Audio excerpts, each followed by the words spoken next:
राधे राधे दोस्तों।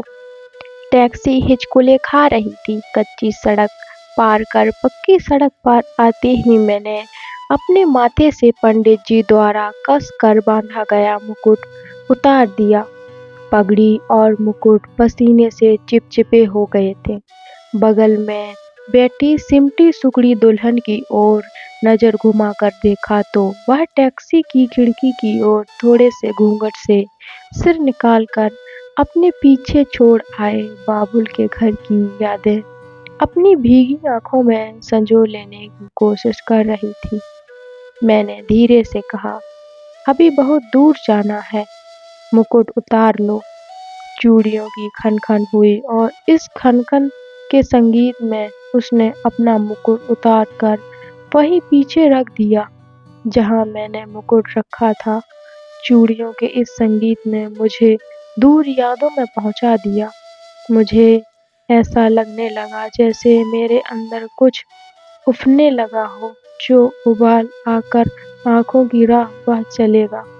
आज से 15 साल पहले मैं इसी तरह नंदा को दुल्हन बनाकर ला रहा था। तब नएपन का जोश था, उमंग भी कुतूहल था। तब मैंने इसी तरह कार में बैठी लाज से सुगड़ी दुल्हन का मौका देखकर चुपके से घूंघट उठाने की कोशिश की थी। वह मेरा हाथ रोककर और भी ज़्यादा सिकुड़ गई थी। मैंने उसे अभी तक देखा ही नहीं था। मैंने चाचा जी की पसंद को ही अपनी पसंद मान लिया था। जब उसे देखने के लिए मन उतावला हो रहा था, नंदा को पाकर मैं फूला नहीं समा रहा था। वह भी खुश थी। भरे पूरे परिवार में वह जल्दी ही हिल मिल गई। माँ उसी की तारीफ करते नहीं थकती थी। घर में जो भी औरतें आती वे अपनी बहू से उन्हें जरूर मिलवाती थीं। अपने 5 बेटों और बड़ी बहू का वे उतना ध्यान नहीं रखती जितना उसका रखती थीं। सास ससुर की देख रेख, देवरों नंदों की पढ़ाई की सुविधा जुटाना, मुझे कॉलेज में जाने के लिए कपड़े जूते किताबें तैयार कर नौकर चाकरों को अपनी देख रेख में काम कराना उसके जिम्मे लगने लगा था। अगर मैं कभी शहर घूम आने या अपने दोस्तों के यहाँ चलने के लिए कहता तो वह धीरे से कह देती, ससुर जी को दवा देनी है, नौकरों से सब्जी की गुड़वाई करानी है, जानवरों के सानी पानी देना है। जेठानी जी अकेले कहाँ कर पाएंगे इतना सारा काम।